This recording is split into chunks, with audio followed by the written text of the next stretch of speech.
하나님 말씀 봅니다. 하나님 말씀 로마서 5장 3절에서 5절까지 보겠습니다. 로마서 5장 3절에서 5절까지입니다. 하나님 말씀 이러합니다. 다만 이뿐 아니라 우리가 환난 중에도 즐거워하나니 이는 환난은 인내를, 인내는 연단을, 연단은 소망을 이루는 줄 알미로다. 소망이 우리를 부끄럽게 하지 아니함은 우리에게 주신 성령으로 말미암아 하나님의 사랑이 우리 마음에 부은 바 됨이니. 아멘. 우리는 지난주까지 칭의의 세 가지 결과에 대해서 살폈습니다. 그것은 첫째로는 우리 주 예수 그리스도 말미암아 우리가 화평을 이루었다라고 하는 것이고, 두 번째는 그로 말미암아 우리가 서 있는 이 은혜에 들어가게 되었다. 하나님 앞에 은혜로 나아갈 수 있게 되었다라고 하는 것이고, 세 번째는 지난주에 살핀 것, 우리가 하나님의 영광을 바라고 즐거워할 수 있게 되었다라고 하는 것이었습니다. 그리고 이 세 가지 결과를 인해서 우리의 구원이 최종적으로 그 무엇으로도 빼앗기거나 처리되지 않는 안전하고 확실하다라고 하는 것을 말씀드렸습니다. 그런데 오늘 본문은 다만 이뿐 아니라 라고 하는 말로 시작하면서 이어지는 내용이 앞의 내용에 이어지는 앞의 내용에다가 더 뭔가를 더 추가하는, 이렇게 강조하는 의미로 시작을 하고 있습니다. 즉 칭의의 결과가 앞에 세 가지에서 그치지 않고 이 세 가지도 훌륭하지만 다만 이뿐 아니라 라고 하는 말씀에서 알 수 있듯이 이것에 대해서 한 걸음 더 나아가고 있는 겁니다. 그것은 뭐냐? 환난 가운데서 즐거워할 수 있게 되었다라는 것입니다. 여기서 즐거워한다라고 하는 것이 지난주에 말씀드린 것처럼 2절에 있는 것처럼 이 즐거워한다 똑같은 단어인데 이게 자랑한다, 기뻐한다 이런 의미라고 말씀드렸습니다. 즉 믿음으로 말미암아 의롭게 된 자들은 하나님의 영광에 참여할 소망을 인해서 자랑하고 기뻐하는데 거기서 그치지 않고 그 소망을 인해서 환난 가운데서도 기뻐하고 심지어 환난 받는 것을 자랑하기까지 한다. 이렇게 얘기를 하고 있는 거예요. 바울의 이런 진술은 의롭다함을 받은 성도의 소망이 얼마나 견고한 것인가, 그리고 현재 이 땅의 삶을 살아가는 데 있어서 소망이라고 하는 것이 얼마나 우리에게 큰 그런 능력 있는 그런 삶을 살아가게 만드는가라고 하는 것을 우리에게 보여주고 있는 겁니다. 극심한 환난 가운데서 기가 죽거나 낙담하기는 고사하고 오히려 의기양양해져서 기뻐하며 자랑할 수 있을 정도의 소망을 얘기하고 있는 거예요. 따라서 우리가 일반적으로 환난이라고 하는 것을 생각할 때 그 환난을 겪으면 우리가 굉장히 의기소침해지고 뭐 이런 게 다 있어 라고 하면서 포기해버리기가 쉽단 말이에요. 그런데 오히려 그 속에서도 기뻐하고 즐거워한다고 말하고 심지어 자랑하기까지 한다라고 말하고 있단 말이죠. 자, 그렇다면 여기서 말하는 환난은 어떤 것을 의미할까요? 이 단어는 다른 구절들 속에서는 시험 혹은 시련 이런 단어로 번역을 했습니다. 근데 우리가 흔히 환난하면 시험 이렇게 얘기하면 이 땅에 살아가면서 세상 사람들도 겪는, 죄로 인해서 이 세상에 살아가면서 겪는 여러 가지 고난 이런 것들을 의미하지 않습니다. 여기서 말하는 환난이라고 하는 단어가. 즉 죄로 인해서 모든 인간이 이 땅을 살아가면서 겪게 되는 각종 고통을 환난이라고 말하고 있지 않아요. 물론 환난이라고 하는 것이 죄로 인해서 이 세상을 살아가면서 사람들이 모두 겪게 되는 가난이랄지 질병이랄지 어떤 사람과의 불화랄지 여러 가지 그런 형태로 나타날 수 있습니다. 그런데 사도가 여기서 말하고 있는 환난은 그런 거를 의미하지 않아요. 여기서 말하는 환난이라고 하는 단어가 헬라어로 틀립시스라고 하는 그런 단어입니다. 이게 문자적으로 말하면 압력, 압박 이런 걸 말하는 거예요. 어떤 무거운 물건에 막 이렇게 눌릴 때 그 압력을 받고 있는 그 상태, 이거를 환난이라고 말을 한단 말이죠. 그래서 이게 여기서 말하는 환난은 신자가 적대적인 세상에 살면서 신앙 때문에 겪게 되는 반대나 핍박 이런 거를 환난이라고 말을 합니다. 즉 일반적으로 우리가 살아가면서 겪게 되는 여러 가지 고통, 고난 이런 걸 환난이라고 하지 않고 신앙 때문에, 그리스도의 이름 때문에, 우리의 믿음 때문에 겪게 되는 이런 박해나 핍박 이런 거를 환난이라고 말하는 거예요. 근데 좀 구분이 되죠. 근데 물론 환난이나 이 박해, 핍박 이런 것이 일반 사람들이 겪는 모습으로 나타날 수 있습니다. 막 가난하다든지 질병을 겪는다든지 여러 가지 형태로 나타날 수 있어요. 근데 그 근본적인 원인이 신앙 때문이냐 아니냐 이런 차이가 있다는 거죠. 모든 그리스도인은 이 세상에서 신앙 때문에 환난을 겪게 되었다라고 하는 것을 우리가 기억할 필요가 있습니다. 그런데 그런 환난 가운데서 자랑하고 기뻐한다라고 말하고 있단 말이에요. 그렇기 때문에 환난 가운데서 그것을 인해서 오히려 기뻐하고 자랑한다. 이거는 두 가지로밖에는 설명이 안 됩니다. 그 가운데서 그렇게 기뻐하는 사람들이 정신병자이거나 아니면 그들이 겪는 그 기쁨이라고 하는 것이 이 세상에서는 알 수 없는 종류의 기쁨이라고 하는 것을 의미하는 거죠. 우리가 일반적으로 환난이, 고통이 우리에게 기쁨이 된다. 이거는 좀 정신적으로 문제가 있는 경우죠. 그렇기 때문에 이 환난이라고 하는 것이 왜 환난 가운데서 기뻐할 수 있는가라고 하는 이 환난이라고 하는 이 주제에 대해서 성경이 뭐라고 말하는지에 대한 분명한 이해를 가져야 합니다. 사실 저도 오늘 이 자리에 있게 된 것도 궁극적으로는 이 문제 때문이었습니다. 직장 생활을 하는데 내가 신앙생활 한다라고 하는 그 이유 때문에 왜 세상 사람들로부터 이런저런 목숨의 위협을 받거나 이런 정도는 아니지만 왜 이상한 사람 취급을 받고 왜 그렇게 불편한 그런 삶을 살아가야만 하는가, 이 문제 앞에 서면서 신앙의 문제를 깊이 실제적으로 돌아보게 된 계기가 바로 이 문제였습니다. 사도 바울은 그리스도인이 이 세상에서 환난을 겪는 문제로 기독교의 구원에 대해서 의심을 갖고 이 문제에 대해서 논쟁을 하려고 하는 사람들이 있다라고 하는 것을 알고 여기서 이 문제를 다루고 있는 겁니다. 그리스도인들이 이 땅에서 환난을 당한다라고 하는 이 주제보다 더 성경에서 더 많이 다루고 있는 주제가 없다 할 정도로 환난이라고 하는 이 주제를 성경은 굉장히 많이 여러 곳에서 다루고 있습니다. 왜냐하면 그리스도인은 이 세상에서 환난을 당하는 것이 상수이기 때문에 그렇습니다. 이거는 변수가 아니에요. 어떤 경우는 환난을 당하고 어떤 경우는 환난을 당하지 않고 이런 게 아니라는 겁니다. 모든 그리스도인은 환난을 당하는 것이 그냥 항상 자연스럽게 따라다니는 상수라는 거예요. 변수가 아니라는 겁니다. 그래서 주님은 우리가 최후의 만찬이라고 불리는 그 제자들과의 다락방에서의 광화에서 이 문제에 대해서 이렇게 말씀하셨습니다. 이것을 너희에게 이루는 것은 너희로 내 안에서 평안을 누리게 하려 함이라. 세상에서는 너희가 환난을 당하나 라고 말합니다. 세상에서는 너희가 환난을 당할 수도 있으나 이렇게 말씀하지 않고 그냥 너무나 당연하다는 겁니다. 세상에서는 너희가 환난을 당하게 되어 있다 이렇게 말씀하시는 거예요. 그러면서 또 동시에 담대하라, 내가 세상을 이겼노라 라고 말씀하시면서 환난을 당하지만 그 속에서도 담대하라고 말씀하셔서 그들의 용기를 북돋워주고 있는 일을 하고 계십니다. 마찬가지로 사도 바울 역시 갓 개종한 어린 교회들, 사도행전 14장에 보면 루스드라와 이고니온과 안디옥에 있는 교회들을 이렇게 순회하면서 그들에게 이 문제에 대해서 이렇게 경고를 합니다.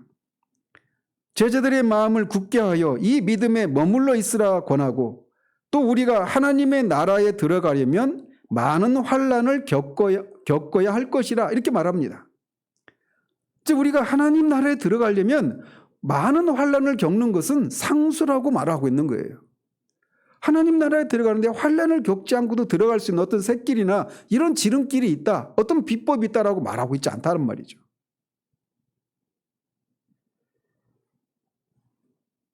사도 바울은 어린 신자들에게 그리스도를 믿는 믿음으로 인해서 그들에게 박해나 환난이 닥쳐왔을 때 놀라지 말라라고 경고하고 있는 겁니다. 그러면서도 동시에 환난을 당하는 것이 그들의 최종적인 구원을 방해하거나 막지 못한다라고 하는 것을 그들에게 또 확신시켜주고 있습니다.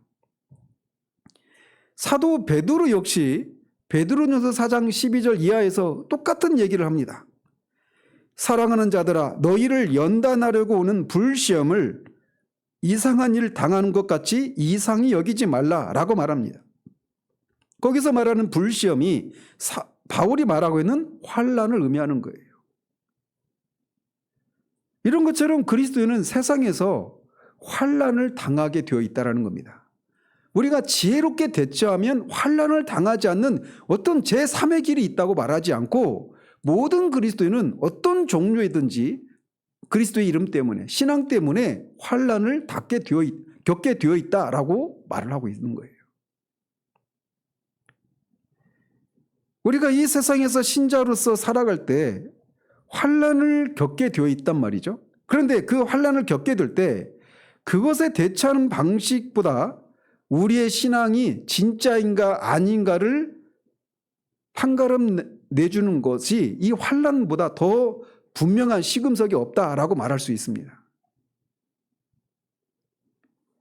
환난이라고 하는 주제는 우리의 신앙 고백이 참된 것인지 아닌지를 테스트하는 가장 좋은 시금석이라고 할 수가 있어요. 우리의 신앙이 진짜인지 아닌지를 테스트하는 여러 가지 방법이 있습니다. 그런데 그 중에 가장 좋은 시금석이 뭐냐? 환난이라는 거예요.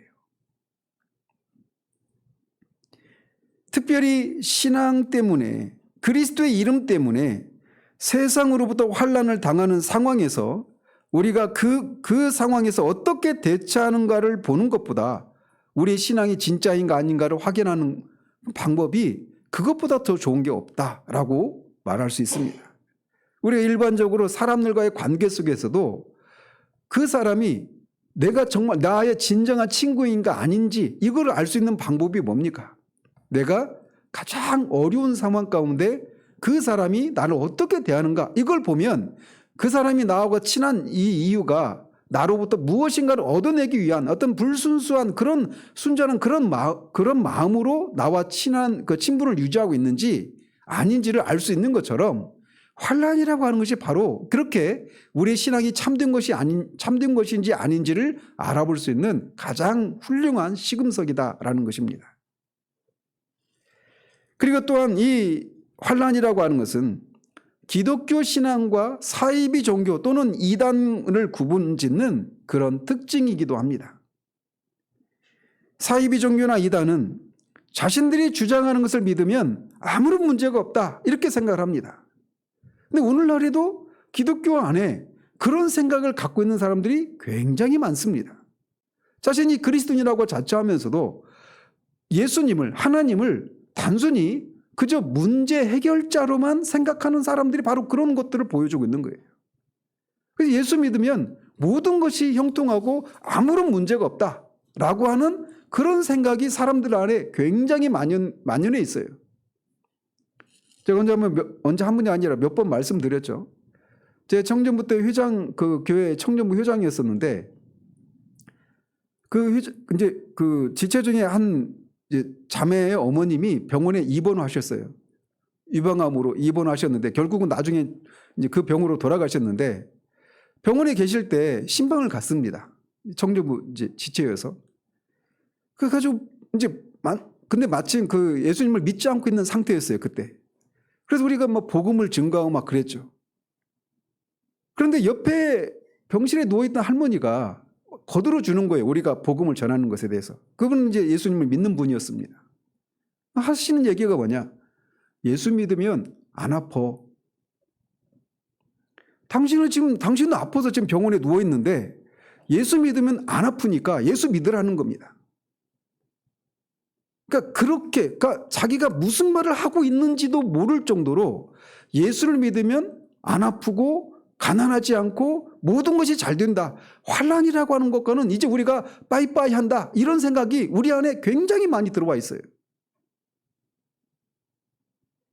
그러나 참된 기독교는 정반대로 우리가 참된 그리스도인이면 세상에서 신앙 때문에 환난을 겪게 되어 있다라고 말을 하고 있습니다. 우리가 성경이 말하는 참된 그리스도인의 그 표지에 점점 더 가까우면 가까울수록 환난을 더 많이 겪게 되어 있습니다. 우리가 신앙이 미숙하거나 세상의 처세술에서 둔해서 우리가 지혜롭게 대처하지 못하기 때문에 신앙 때문에 환난을 겪는 것이 아니라 지혜롭게 대처를 해도 우리가 신앙이 성숙해져도 세상으로부터 우리가 신앙 때문에 환난을 겪게 되어 있다라고 말하고 있어요. 이단이나 사이비 종교들은 자신들의 신을 믿거나 자신들의 그 교훈을 따르면 고난을 겪지 않는다고 큰 소리치기는 합니다. 그것을 약속해 주기는 해요.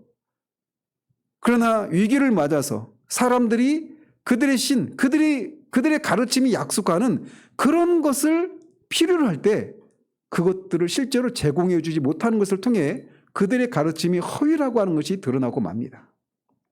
요즘 우리가 새벽기도 때 엘리야 이야기를 살피고 있거든요. 열왕기상을 통해서. 바알이 그들에게 약속했던 것이 바로 그런 것 아니겠습니까? 바알이 태양신이기도 하고 비를 관장하는 풍요의 그런 신이기 때문에 가나안 땅에서 살아가면서 농사를 짓는 데 필요한 비를 제공하고 풍성한 곡식을 제공해 준다고 그렇게 호언장담했단 말이에요. 그렇지만 바알이 비를 제공해 주지를 못합니다. 약속은 할 수 있지만 정말 정작 우리가 그 약속을 필요로 하는 그런 도움을 필요로 할 때 이런 이단이나 사이비 종교는 그것을 우리에게 제공해 주지 못하게 됩니다. 진리와 거짓 사이를 시험하는 방법은 위기의 시기에, 즉 우리에게 도움이 절실히 필요한 때에 무엇이 일어나는 것을 살펴보는 것을 통해 알 수가 있습니다.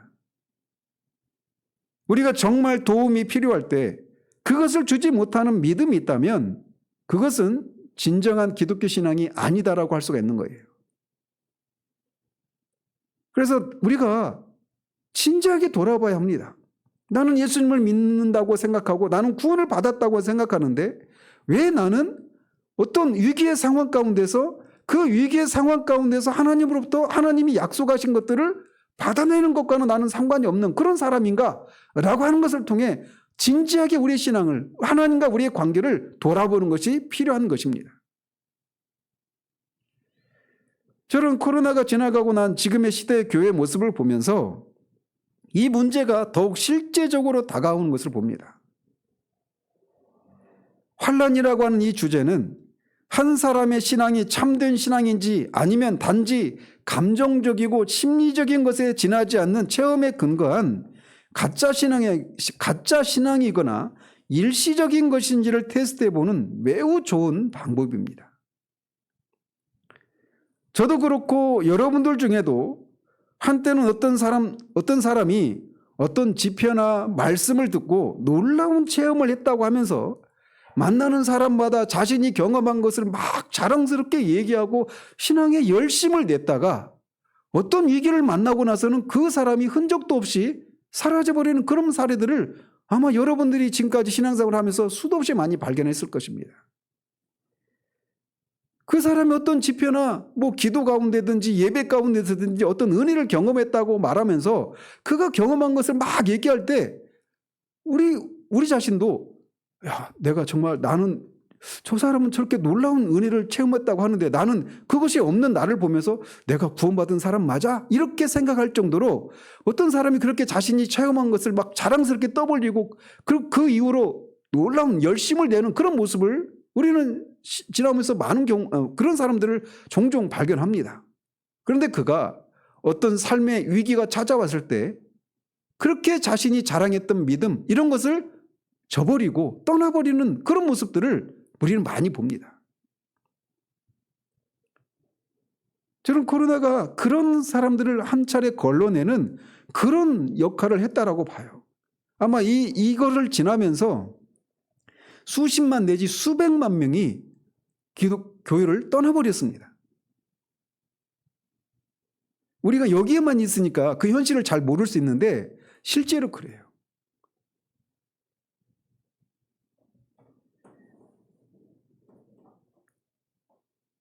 저도 길지 않은 목회를 하면서 실수를 한 적이 많습니다. 다른 사람은 몰라도 저 사람은 진짜 구원받은 사람이라고 생각했었는데 시간이 지나서 전혀 그렇지 못한 모습을 보게 되는 일이 여러 번 있었어요. 이런 사람들에게 있어서 구원은 행복하게 되는 것, 감정에 따라 살아가는 것, 이런 정도의 의미밖에 없습니다. 그러다 보니까 환난이 찾아오면 이게 행복하지가 않거든요. 그리고 감정이 좋은 감정 상태가 되지 못합니다. 그러니까 자기가 자랑했던 것들을 저버리는 거예요. 그러면서 이 시련과 환난을 통해서 그 사람의 신앙이 단순한 감정이거나 심리적인 체험에 불과했다라고 하는 것을 드러내고 마는 겁니다. 우리 주님은 이것을 씨 뿌리는 비유 가운데서 제자들에게 가르쳐 주셨어요. 특별히 돌밭에 뿌려진 씨가 바로 거기에 해당되는 겁니다. 돌밭에 뿌려졌다는 것은 말씀을 듣고 즉시 기쁨으로 받되 그 속에 뿌리가 없어 잠시 견디다가 말씀으로 말미암아 환난이나 박해가 일어날 때에는 곧 넘어지는 자요라고 경고하셨습니다. 말씀을 듣고 그냥 말씀을 들어도 그게 무슨 말인지 뭐 이런 거 모르는 게 아니라 말씀을 듣고 기쁨으로 받습니다. 그것도 즉시. 그래서 예수님을 믿어야 되겠다. 예수님을 위해서 하나님을 위해서 살아야 되겠다. 이렇게 하면서 삶의 결단을 하고 기쁨으로 얼마간 신앙생활을 합니다. 그런데 말씀으로 인해서 환난이나 박해가 일어나면 넘어지고 맙니다. 그래서 계속해서 평생을 살아가면서 어떤 삶의 위기가 있으면 위기가 찾아오면 그 위기에 대한 도움을 얻기 위해서 교회로 들어왔다가 또 말씀이 그것이 자신의 필요를 채워주지 못하면 떠나버리는 이런 것들을 계속 반복하는 그런 모습들을 봐요. 그래서 어떤 집회나 예배 가운데서 선포된 말씀을 듣고 그 자리에서 즉시로 내가 이제 제대로 예수를 믿어야 되겠다 이렇게 결단을 내려요. 그런데 말씀으로 인해서 핍박이나 환난이 찾아오면 넘어집니다. 왜 나한테 이런 어려움이 찾아올 수 있지? 하나님이 살아계시고 하나님이 전능하신 분이라면 왜 이런 일들이 일어나도록 그냥 내버려 두지? 라고 하면서 결국은 하나님을 원망하고 떠나버리고 마는 겁니다. 그래서 환난처럼 그 사람의 신앙이 진짜인가 아닌가를 확인해주는 정말 그 좋은 시금석이 없다라고 말을 하는 거예요. 그러면 이렇게 환난이 닥쳐올 때 진정한 그리스도는 어떤 반응을 나타낼까요? 다시 말씀드리지만 여기서 말하는 환난은 신앙을 이유로 당하게 되는 역경과 압박을 의미합니다. 물론 다양한 방식으로 찾아오지만 말이죠. 자, 그럴 때 신자는 어떻게 한다고 사도가 말하고 있습니까? 먼저 사도가 여기서 말하고 있는 것을 의미하지 않는 것을 몇 가지만 말씀을 드리면 이렇습니다. 왜냐하면 우리가 이 오해를 하는 경우들이 많거든요. 환란이 찾아올 때 신자는 그럴 때 불평이나 불만을 토로하지 않는 사람이다 이렇게 생각합니다. 그러니까 불평과 불만을 토로하지 않는다. 그게 환난 가운데서 신자들이 취해야 될 바른 태도다. 이렇게만 생각하는 거예요. 근데 그것을 사도가 지금 말하고 있다. 이렇게 생각한단 말이죠. 근데 그게 아니라는 겁니다. 그런 정도가 아니라는 거예요. 뿐만 아니라 내가 나만 이렇게 심하게 당한다. 하나님이 나만 이렇게 가혹하게 다루신다. 이렇게 느끼지 않고 자신의 신앙을 의심하거나 버리지 않는 것, 이것을 의미하는 것도 아닙니다. 또 스토아 철학자들처럼 환난이 있을 때 이것은 인간이라면, 신앙이라면 당연히 우리에게 찾아오는 거야 라고 말하면서 남자답게 불평불만하지 않고 견디고 막 통과하는 거, 이를 앙다물고 그 상황을 통과하는 거, 이것도 의미하는 게 아닙니다. 환난에 굴복하지 않고 넘어지지 않고 참아 견뎌내는 것, 이런 것을 사도가 지금 말하고 있는 게 아니에요. 사도는 환난 가운데서 즐거워한다, 환난 가운데서 자랑하고 기뻐한다라고 말하고 있어요. 그러니까 앞에서 말한 것과는 차원을 훨씬 뛰어넘는 거죠. 그런데 우리가 주의할 것은 사도가 환난을 즐거워하거나 자랑하고 기뻐한다고 말하고 있지 않다라는 겁니다. 환난을 즐거워한다 이렇게 말하고 있지 않고 환난 가운데서 즐거워한다라고 말하고 있어요. 이게 무슨 말이냐? 환난을 즐거워한다 이 얘기는 완전히 그냥 변태 성욕자들이 하는, 마조키스트라고 하죠. 어떤 학대를 받으면 더 어떤 성적인 쾌감을 느끼는 그런 거를 의미하는 게 아니에요. 기독교인이 된다라고 하는 것은 환난을 즐거워하는 사람이 되는 것을 의미하는 게 아닙니다. 사도가 여기서 말하고 있는 것은 고통 그 자체를 자랑하고 기뻐한다, 이걸 말하고 있지 않아요. 그래서 그는 환난 가운데서, 환난 중에서 자랑하고 기뻐한다고 말하고 있는 겁니다. 즉 다른 의미로는 환난에도 불구하고, 이런 의미예요.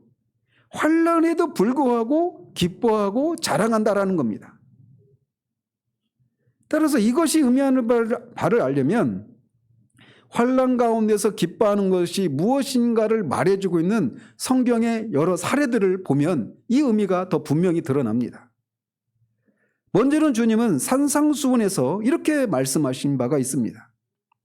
의를 위하여 박해를 받은 자는 복이 있나니 천국이 그들의 것임이라. 나로 말미암아 너희를 욕하고 박해하고 거짓으로 너희를 거슬러 모든 악한 말을 할 때에는 너희에게 복이 있나니 기뻐하고 즐거워하라. 하늘에서 너희의 상이 큼이라. 너희 전에 있던 선지자들도 이같이 박해하였느니라 라고 말씀하십니다. 우리 주님이 자신으로 말미암아 박해를 받으면 오히려 기뻐하고 즐거워하라고 말씀하고 있어요. 그런데 왜 그렇게 합니까? 하늘에서 그들의 상이 크기 때문에 환난 가운데서 환난을 기뻐하라고 하지 않고 환난에도 불구하고 기뻐하라고 말씀하고 있는 거예요. 그러니까 환난 자체를 기뻐하라고 말씀하고 있지 않는 거죠. 환난이 주는 그 무엇 때문에 기뻐하라고, 환난에도 불구하고 기뻐하라 이렇게 말씀하고 있다는 말이죠. 또 사도행전 5장에 보면 사도들이 예수 그리스도의 복음을 전하는 것 때문에 대제사장들과 사두개파 이 사람들에게 잡혀서 감옥에 갇히게 됩니다. 그리고 감옥에 갇히고 다음날 이 사람들이 가말리엘이라고, 율법교사 가말리엘이라고 하는 사람의 그런 그 가르침을 따라서 그 사도를 풀어줍니다. 근데 풀어주기 전에 채찍으로 사도들을 막 때리고, 그리고 다시는 이 복음을 전하지 말라고 위협을 하고 그들을 풀어줍니다. 그런데 사도들이 이렇게 얘기를 해요. 사도들은 그 이름을 위하여, 즉 예수 그리스도의 이름을 위하여 능욕받는 일에 합당한 자로 여기심을 기뻐하면서 공의 앞을 떠나니라 라고 말하고 있습니다. 자신이 예수님의 이름으로 능욕을 받는, 박해를 받는 것을 인해서 그런 일에 합당한 자로 자신들이 여겨졌다, 하나님 그렇게 인정해 주셨다, 이것을 인해서 기뻐하고 돌아갔다라고 말하고 있습니다. 그들은 주님의 이름 때문에 고난과 부끄러움을 당하는 것을 마땅한 일로 여겼을 뿐만 아니라 주님의 이름 때문에 능욕을 받는 일에 합당한 자로 여기심을 인해서 기뻐했습니다. 그래서 앞에서 말씀드린 것처럼 이 사람들이 미쳤든지 아니면 세상이 알지 못하는 그런 기쁨을 그들이 누렸든지 둘 중에 하나인 거예요. 또 바울도 고린도후서 6장에서 자신이 예수 그리스도의 복음 때문에 겪는 수많은 고통과 환난을 열거합니다. 그런데 그 속에서 그는 항상 기뻐한다고 말하고 있어요. 빌립보서는 우리가 기쁨의 서신이라고 하는 그런 별칭이 붙은 서신입니다. 그래서 그 빌립보서의 주제가 뭡니까? 주 안에서 기뻐하라예요. 그것도 항상 기뻐하라는 것입니다. 빌립보서를 쓰고 있는 사도 바울은 지금 감옥에 갇혀 있는 상황입니다. 복음 때문에 감옥에 갇혀 있고, 그리고 언제 죽을지도 모르는 그런 상황 가운데 있는데 자신이 기뻐하고 있고, 또 자신이 누리는 이 기쁨을 그 편지를 받고 있는 빌립보 성도들도 누리기를 원해서 이 편지를 쓰고 있는 겁니다. 그러면서 빌립보 교인들에게 말하기를, 그리스도를 위하여 너희에게 은혜를 주신 것은 다만 그를 믿을 뿐 아니라 그를 위하여 고난도 받게 하심이라 라고 말합니다. 그러니까 그리스도인이 구원받은 것은 고난 받기 위해서도 그들을 구원해 주셨다, 은혜를 주셨다라고 말하고 있는 거예요. 야고보도 똑같이 얘기합니다. 내 형제들아, 너희가 여러 가지 시험을 당하거든 온전히 기쁘게 여기라. 여기서 말하는 시험이 환난입니다. 시험을 당하는데 온전히 기쁘게 여기라는 거예요. 베드로 사도도 앞에서 언급한 이 베드로전서 4장 12절 14절에서 이렇게 말을 합니다. 사랑하는 자들아, 너희를 연단하려고 오는 불시험을 이상한 일을 당하는 것 같이 이상히 여기지 말고 오히려 너희가 그리스도의 고난에 참여하는 것으로 즐거워하라. 근데 왜 그러느냐? 이는 그의 영광을 나타내실 때, 즉 그리스도께서 우리가 지난주에 살펴본 것처럼 그분의 완전하고 충만한 그 영광을 나타내실 그 재림의 때에 너희로 즐거워하고 기뻐하게 하려 함이라. 무엇이? 너희들이 고난을 받는 것이. 너희가 그리스도의 이름으로 치욕을 당하면 복 있는 자로다. 영광의 영, 곧 하나님의 영이 너희 위에 계심이라.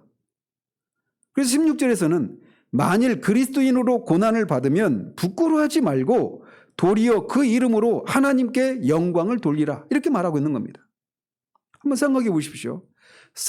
우리나라 비근한 예로 일제시대 때 신사참배를 신사참배를 강요하지 않았습니까?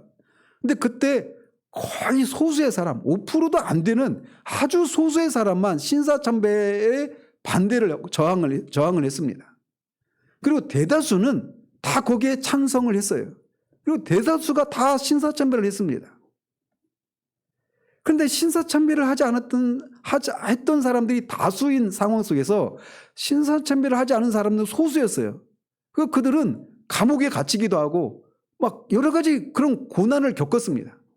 근데 그 일을 겪을 때 인간적으로 생각하면 그 일을 겪는 사람들이 수치스럽고 부끄럽고 후회하는 마음도 이런 것도 일어나지 않았겠습니까? 언제 한번 말씀드렸지만 그때 이제 저항했던 인물 중에 가장 대표적인 분이 주기철 목사님, 손양원 목사님 이런 분들이에요. 주기철 목사님이 수시로 일본 그 순사가 그를 잡으러 막 오는 겁니다. 근데 언젠가는 순사가 잡으러 오니까 집에 있는 기둥을 막 붙잡고 안 잡혀가려고 막 그렇게 매달리더라는 거예요. 고난이라고 하는 게 그런 거예요. 나 잡아가십시오 하고 담대하게 가기도 한 적도 있겠지만 어떤 경우는 안 잡혀가려고 막 그렇게 기둥에 막 매달려가지고 그렇게 하기도 했다라는 거예요. 근데 그런 것을 지켜보는 사람들이 막 손가락질하고 그렇게 조롱하기도 하고 그랬지 않겠습니까? 근데 그것을 인해서 부끄러워하지 말라라는 겁니다. 주님의 이름 때문에 받는. 주님의 이름 때문에 우리가 가난해질 수도 있어요. 주님의 이름 때문에 병에 걸릴 수도 있고 주님의 이름 때문에 다른 사람들은 겪지 않는 그런 고난을 겪어요. 주님의 이름 때문에 직장생활하면서 이상한 사람 취급받고 분위기를 깨고 흥을 깨는 사람으로 그렇게 취급을 받아서 승진도 안 되고 여러 가지 손해를 겪을 수도 있어요. 그런데 그것을 위해서 부끄러워하지 말라라는 겁니다. 오히려 그것을 위해서 기뻐하라고 말하고 있는 거예요. 그런데 이것은 사도들과 같은 몇몇 특별한 사람들에게서만 발견되는 교훈이나 모습이 아니라는 사실을 기억해야 됩니다. 소위 우리가 평신도라고 부르는 그런 사람들에게서도 똑같이 발견된 모습이에요. 그래서 사도행전 고린도 후서 8장에 보면 사도 바울이 마케도니아 성도들에 대해서 이렇게 언급을 합니다. 마케도니아에 있는 성도들이 어떤 상황 가운데 있는지를 이렇게 얘기해요. 환난의 많은 시련 가운데서 그들의 넘치는 기쁨과 극심한 가난이 그들의 풍성한 연보를 넘치도록 하게 하였느니라, 이렇게 말합니다. 이 마케도니아에 있는 성도들이 많은 환난 가운데 있었다라고 말하고 있어요. 그런데 그들이 그것 때문에 의기소침해 있고 신앙을 포기하는 것이 아니라 오히려 극한 기쁨을 누리고 있다는 겁니다. 그리고 그 신앙 때문에 극심한 가난 가운데 있는데 넘치도록 헌금을 했다라는 거예요. 이게 초대교회, 그리고 거의 250년 동안, 거의 300년 동안 이어졌던 이 콘스탄티노플 대제가 그 기독교를 공인하기 전까지는 그렇게 교회가 10차례에 걸친 그런 대핍박을 겪습니다. 근데 그런 속에서 이런 모습을 보인 거예요. 물론 대다수의 그리스도인이 그렇게 살지 못했습니다. 대다수는 타협버렸습니다. 그런데 이 기쁨을 이 마케도니아 성도들이 누리고 있다는 거예요. 그러면서 이것은 신앙이 연조가 깊은 오래된 그런 사람들에게서는 발견되는 것이라고 하고 있지 않습니다. 예수님을 믿은 지 얼마 되지도 않은 그런 사람들도 이 기쁨을 누리고 있다고 말하고 있어요. 대표적인 예가 있다면 데살로니가 교회입니다. 데살로니가 교회는 사도 바울이 일행이 겨우 3주 동안 머무르면서 복음을 전하고 생겨난 교회입니다. 그러니까 사도 바울이 그렇게 복음을 전했는데 유대인들이 핍박을 하니까 아테네로 그렇게 피신을 했어요. 근데 3주밖에 안 돼서 거기서 그리스도인이 생기긴 했지만, 교회가 생기긴 했지만 그들이 얼마나 염려가 됐겠습니까? 3주밖에 안 된 교회인데 이제 갓 태어난 아이에 불과하다는 말이에요. 그래서 걱정이 되어서 디모데를 보냈습니다. 그들의 상황이 어떤지. 근데 디모데를 통해서 들은 소식은 너무나 사도를 놀라게 하고 기쁨에 충만하게 하는 사실이었습니다. 디모데가 이렇게 전하는 거예요. 또 너희는 많은 환난 가운데서 성령의 기쁨으로 말씀을 받아 우리와 주를 본받은 자가 되었다, 이렇게 말합니다. 3주밖에는 복음을 듣지 않고 회심한 사람들을 세워진 데살로니가 교회가 다른 구절들 속에서는 그들의 신앙이, 그들의 믿음과 소망, 그 사랑과 소망이 얼마나 놀라운 것이었던지 마게도니아와 아가야 지방, 이 소아시아 전역에 데살로니가 교회 성도들이 저렇게 놀라운 신앙의 모습을 보이겠다라고 그렇게 소문이 났다라는 거예요. 그러니까 믿은 지 얼마 되지 않았는 그런 신자임에도 불구하고 신앙으로 인해서 받는 환난 가운데 사도가 말하고 있는 그 환난 가운데서도 기뻐하고 즐거워하고 자랑하는 이 기쁨을 누리고 있었다라는 것입니다. 이런 구절들 외에도 수많은 구절들 속에서 이것을 가르치고 있습니다. 따라서 참된 신자가 환난을 당할 때의 반응은 환난을 당하는 것은 그리스도인의 숙명이지 라고 하면서 그러려니 이 또한 지나가리라 라고 하면서 이를 앙다물고 견디고 참아내는 그런 정도가 아니라 그 환난 가운데서도 기뻐한다라는 것입니다. 그러나 앞에서도 말씀드린 것처럼 환난 가운데 기뻐한다라고 하는 것에 대해서 우리가 주의할 것이 있어요. 즉 그리스도의 이름을 인해서 핍박이나 환난을 당할 때 억지로 기뻐해야 된다라고 하는 이 명제에 우리가 사로잡혀서 억지로 기뻐하는 이런 게 아니라는 겁니다. 언제 한번 말씀드렸죠. 우리 조카 지금 걔가 36살이나 됐어요. 근데 여러분 옛날에 그 따봉이라고 하는 주스 알죠? 델몬트 주스, 오렌지 주스인데 델몬트는 사라지고 따봉만 남았죠. 근데 그 따봉 할 때 사람들이 마지막에 따봉하면 막 기뻐 뛰고 이런 게 있잖아요. 그게 너무나 강렬하게 어린 나이일 때인데 그 조카가 그게 박힌 거예요. 근데 제가 잘못된 방식으로 조카를 이뻐했죠. 그래가지고 이제 그 조카를 막 놀리면서 걔 허벅지를 막 제가 한번 세게 때렸습니다. 진짜 아프게. 쫙 소리가 나게. 그래가지고 막 아프니까 막 울려고 하는데 앞에서 제가 따봉 그랬거든요.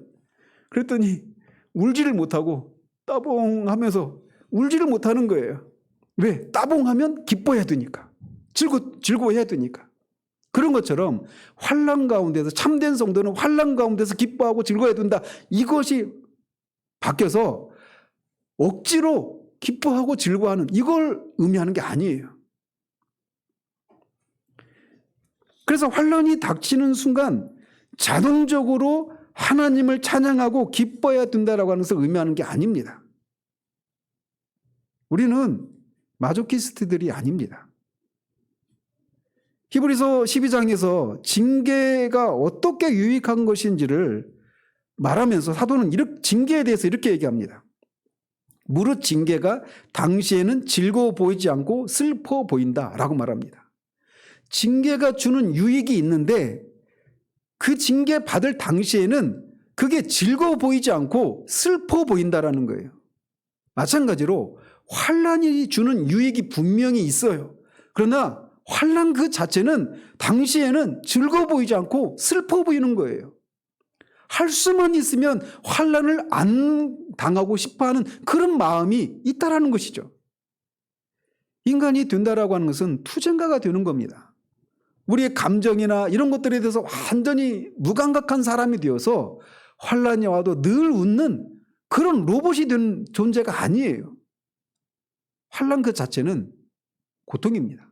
십자가는 언제나 십자가예요.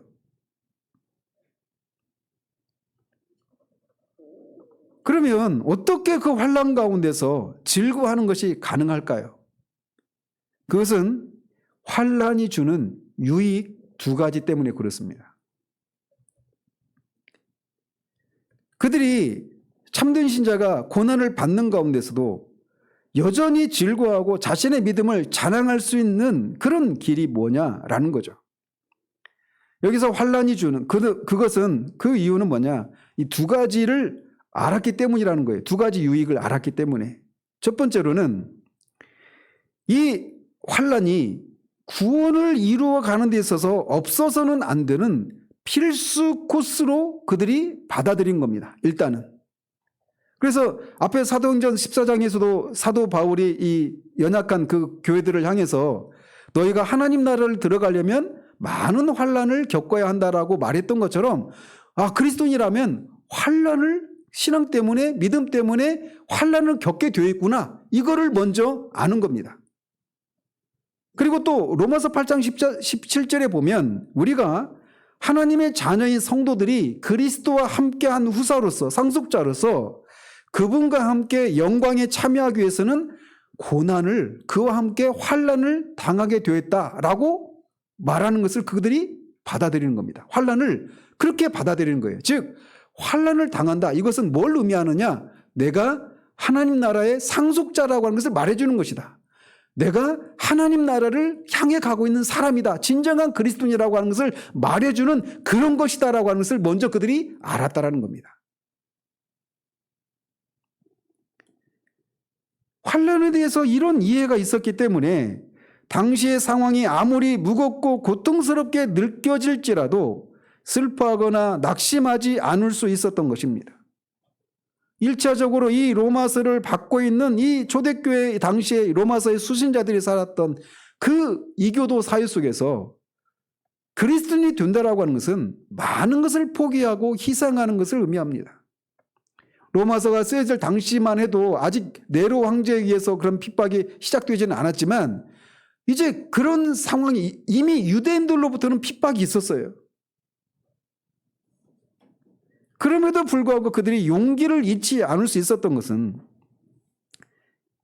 자신들이 이 환난이 자신들이 앞에 지난주에 살폈던 것처럼 하나님의 영광에 참여할 자라고 하는 것을 말해주는 그것을 인쳐주는 것이라고 하는 것을 그들이 알았기 때문에 환난 가운데서 기뻐할 수 있었던 것입니다.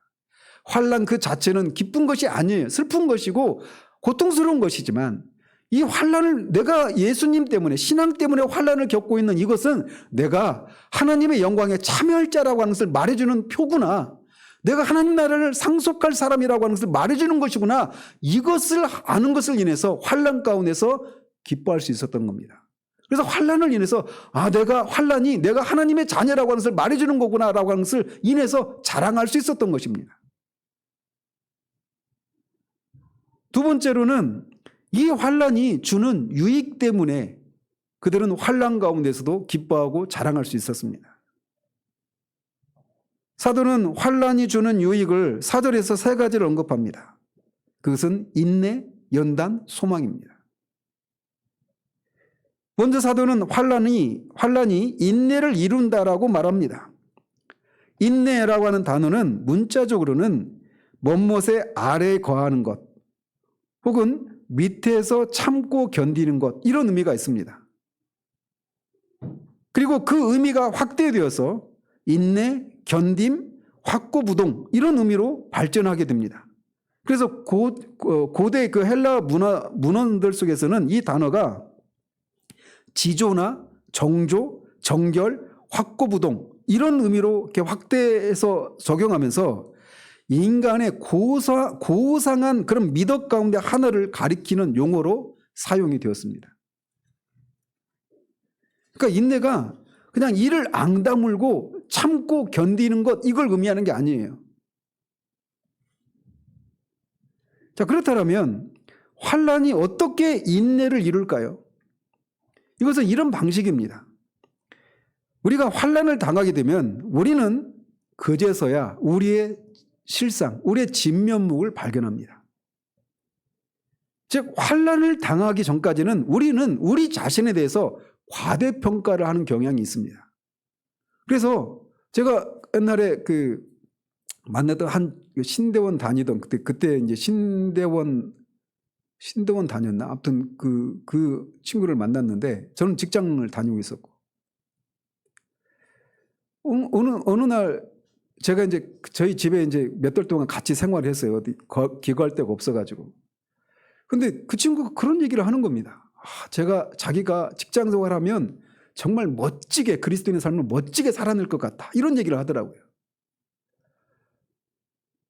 저는 직장 생활하면서 이게 그리스도인으로서 세상에서 산다라고 하는 것이 결코 만만하지 않다, 이게 굉장히 녹록지 않다라고 하는 것을 정말 알고 굉장히 막 그런 힘듦이 있었는데 그런 얘기를 하더라고요.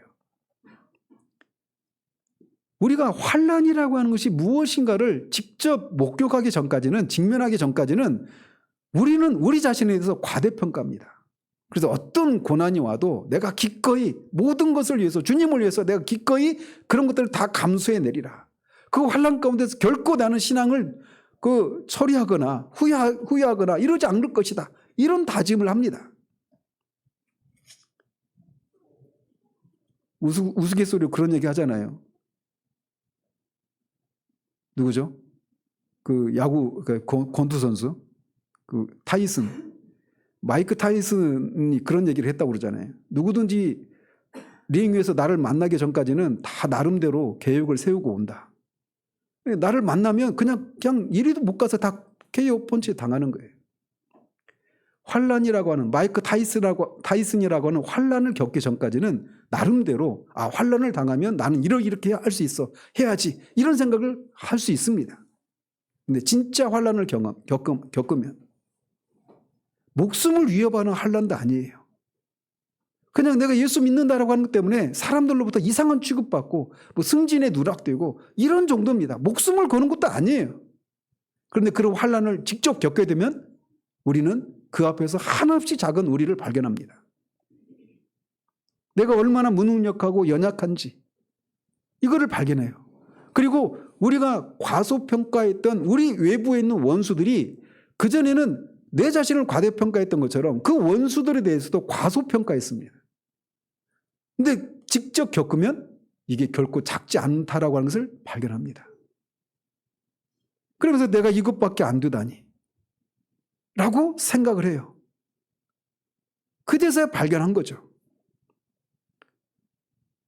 그런데 많은 경우, 그래서 그게 이제 그 순간이 우리의 신앙에 참되냐 아니냐를 판가름하는 시금석이라고 말할 수 있는 게 뭐냐면, 그런 상황 가운데서 많은 경우에 사람들은 타협을 해버립니다.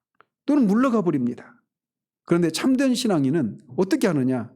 그 상황 가운데서 우리들의 문제만을 바라보지 않고 우리를 위협하는 그 외부의 문제의 그 강함을 바라보지만 않고 그 문제를 가지고 주님께로 갑니다.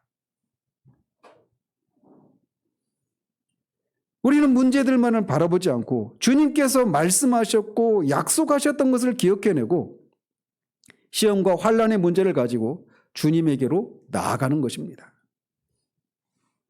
환난은 우리의 한계치를 보게 하고 주님의 능력과 도우심을 필요로 하게 만듭니다. 환난이 닥치기 전에는 말씀드린 것처럼 우리는 우리 자신에 대해서는 과대평가하고 우리에게 닥칠 위험과 원수에 대해서는 과소평가했습니다. 그런데 환난이 닥치면 비로소 우리 자신에 대한 진상을 바르게 알게 됩니다. 그리고 우리가 직면한 위험에 대해서도 바르게 인식합니다. 그러나 거기서 멈추거나 뒤로 물러가는 것이 아니라 주님을 위해서 그 환난을 견딜 수 있는 힘과 용기를 주시기 위해 주님께로 나아가는 겁니다. 그리고 주님과 기도 가운데 교제를 나누면서 우리는 우리 자신과 주님에 대해서 더 깊고 실제적인 지식을 알게 됩니다. 우리는 우리의 약함과 원수의 강함을 인식하지만 그 모든 것보다 더 강한 주님의 강하심을 인식하고 알게 됩니다. 그 과정을 통해서 말이죠. 그래서 우리는 좀 더 균형이 있고 더 깊이가 있고 더 크고 진실한 그런 관점을 가지게 되게 되는 겁니다. 그리고 그 결과 더 큰 시험이 올 때도 흥분하지 않고 좌절하지 않고 당황하지 않고 견고한 사람이 될 수 있는 겁니다. 환난은 이런 과정을 통해 우리에게 인내를 이루게 하는 거예요. 그러나 환난의 유익은 거기서 그치지 않습니다. 환난은 인내를 이룰 뿐만 아니라 그 인내는 또한 연단을 이룬다라고 말합니다. 이 연단이라고 하는 말이 사람에게 사용될 경우와 사물에게 사용될 경우가 의미가 좀 다릅니다. 근데 본질적으로는 똑같아요. 뭐냐면 사물에게 사용할 경우에는 그 사물이 인정받은 품질이다, 정품이다, 이런 의미가 있는 겁니다. 그러니까 이를테면 막 금속이 금광석 이런 것들을 재련을 하잖아요. 용광로에 넣어서. 그래서 불순물들을 다 제거하고 나면 나중에 순금으로 정품 인정을 하죠. 그러니까 사물에게 연단이라고 하는 단어를 쓸 때는 그렇게 이 사물은 인정받은 상품이다, 정품이다 이렇게 인정을 하는 그런 의미가 있어요. 그런데 사람에게 이 단어가 적용할 때는 인정받은 훌륭한 품성이나 인격을 의미합니다. 그러니까 그 사람의 인격과 품성이 인정을 받는 거예요. 정품으로. 비유적으로 말씀을 드리자면. 누구한테 인정을 받을까요? 하나님으로부터 인정을 받는 겁니다. 즉 우리는 인내를 통해서 우리 자신의 신앙이나 인격의 품질을 하나님께 인정받게 되는 겁니다. 이런 이유로 야고보는 여러 가지 시험을 만나거든 온전히 기쁘게 여기라라고 말하고 있는 겁니다. 환난은 우리에게서 인내를 이루고 이 인내의 과정을 통해 불순물이 섞인 금속이 불의 연단을 통해 찌꺼기들이 제거되고 순수한 금속이 되는 것처럼 하나님은 환난이라고 하는 이 연단 과정을 통해 우리 안에 남아있는 죄악된 성품과 근성과 기질을 다루시고 마침내 하나님께 일종의 정품으로 인정받게 하시는 것입니다. 비유적으로 말씀을 드리자면 이것을 히브리서 12장에서는 징계라고 말을 하기도 합니다. 너희가 참음은 즉 인내함은 징계를 받기 위함이라. 왜 징계를 받아야 되느냐? 12장 11절 이렇게 말을 해요.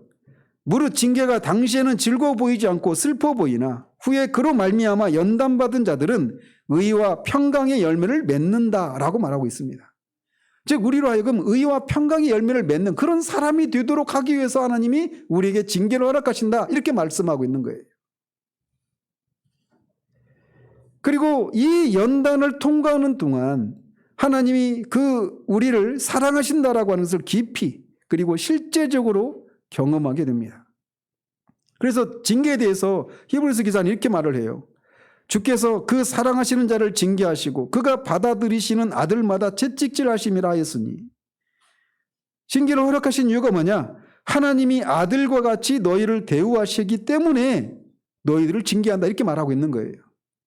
우리가 사생자나 이웃집 아이면 하나님은 우리를 결코 징계하지 않습니다. 그런데 우리가 하나님의 아들이기 때문에 하나님은 우리를 그분의 성품을 닮은 사람으로 빚어가시기 위해서 우리를 징계하신다는 거예요. 바로 그 징계가 연단인 것입니다. 그래서 환난은 우리를 시험하고 증험하고 우리 안에 참된 것을 제외하고 전부 제거해버리는 일들을 하는 거예요. 더 나아가 연단은 소망을 이룬다라고 말합니다. 이 소망은 앞에 2절에서 언급한 소망과 같은 것입니다. 하나님의 영광에, 우리말에는 번역을 생략했지만 원문에는 하나님의 영광의 소망 중에 즐거워한다라고 말하고 있습니다. 그래서 2절과 3절, 4절까지 보면 바울은 소망으로 시작해서 소망으로 끝나고 있죠. 우리가 믿음으로 말미암아 의롭다 하심을 얻었기 때문에 하나님의 영광의 소망 중에 우리가 진정으로 기뻐한다라고 2절에서 말을 했어요. 하나님의 영광에 우리가 동참할 것을 생각하면서 기뻐한다고 말을 했단 말이에요. 하나님의 영광에 동참한다라고 하면서 세 가지 의미가 있다고 그랬죠. 하나님의 영광의 그 본질을 우리가 직접 보게 된다는 거예요. 주님의 재림 때 주님과 얼굴과 얼굴을 맞대고 보는 그런 영광에 동참한다라는 그런 의미가 하나 있고, 또 하나는 그 순간 우리에게도 주님과 같이 그렇게 영화롭게 되는 그 영광에 우리가 동참한다, 이런 의미도 있다. 그리고 또 하나는 모든 피조물도 그렇게 모든 죄가 다 제거되고 그 하나님의 영광을 반영하는 그것을 보게 되는 이런 세 가지 의미가 있다고 말씀드렸어요. 그런데 그런 소망을 인해서 우리가 그것을 알고 믿고 어느 정도 누리고 즐거워합니다. 그런데 어느 날 시련이 찾아오는 거예요. 신앙 때문에, 그 소망 때문에. 그런데 그 시련들은 언뜻 보면 우리가 가진 그 소망과 동떨어져 보이고 심지어는 상충되는 것처럼 보입니다. 그런데 환난을 통과하면서 인내와 연단을 이루면 그 환난이 결코 그렇지 않다라고 하는 것을 알게 됩니다.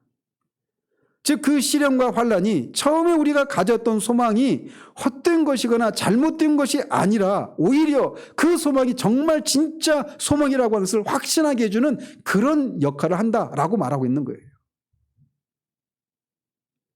그래서 이 모든 일을 치른 후에 우리가 하나님께 속해 있다라고 하는 것을 훨씬 더 확신하게 됩니다. 우리는 고난의 용광로를 지난 다음에 시련과 환난을 통과한 다음 전에 가졌던 것보다 더 큰 소망이라는 확신을 가지게 되는 것입니다.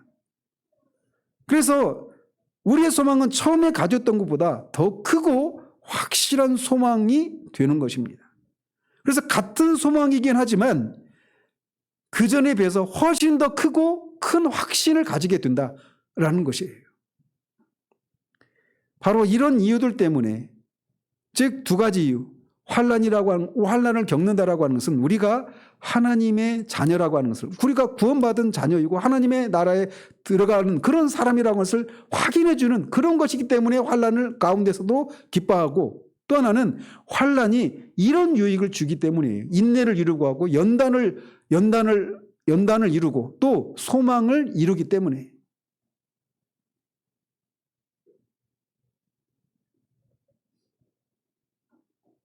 사실 환난을 통과하지 않은 지식은 피상적입니다. 그리고 그것을 소망하고 있는 우리 존재 역시 여전히 깨뜨려지고 다듬어지고 정결해져야 되는 그런 존재입니다. 그런데 우리는 환난을 통과하기 전까지는 우리가 그런 상태라고 하는 것을 잘 몰라요. 그런데 환난을 통해서 하나님은 우리 자신과 원수들과 우리 주님에 대한 지식과 우리 주님 안에서 우리에게 허락된 하늘의 그 영광의 소망에 대한 지식을 새롭게 해 주시는 것입니다. 그리고 그 과정을 통해 우리를 빚으시는 거예요. 그 과정에서 우리는 하나님의 사랑을 깊이 경험하게 됩니다. 이 부분은 다음 주에 살펴볼 겁니다. 그러므로 우리는 이 환난이 이루는 것을 인해서도 환난에도 불구하고 기뻐하고 그것을 통해서 우리의 신분에 대해서 자랑하고 기뻐할 수 있는 것입니다. 이런 이유로 시편 기자가 그 119편에서 말하고 있는 것처럼 고난당한 것이 내게 유익이라. 이로 인하여 내가 주의 율례를 배우게 되었다라고 고백할 수 있는 겁니다. 주께서 나를 괴롭게 하시는 것은 주의 성실하심 때문입니다라고 그런 고백을 할 수 있게 되는 거예요. 그런 시련을 통해서 우리를 빚으시고 우리가 온전한 하나님으로부터 정품 인격을 가진 사람이라고 그렇게 인정을 받는 그런 일이 일어나고 우리에게 주신 그 소망을 더 깊이 확신하게 하는 일들이 일어나기 때문에 이렇게 고백할 수 있다는 것이죠. 우리는 전보다 이 환난을 통과하기 전보다 나아지게 됩니다. 우리는 하나님을 더 확신하게 되고 하나님의 사랑을 더 확신하게 됩니다. 그리스도의 사랑을 더 확신하게 되는 거예요. 그래서 이 과정을 보면 2절에서 그 소망 때문에 하나님의 영광에 장차 우리가 하나님의 영광에 동참할 것이다라고 이 소망 때문에 환난을 겪습니다. 근데 환난이 인내가 연단이 다시 소망을. 그래서 소망으로 시작해서 소망으로 끝나죠. 그래서 근데 그 나중의 소망은 처음의 소망보다 더 크고 더 확신이 있는 그런 의미에서의 소망입니다.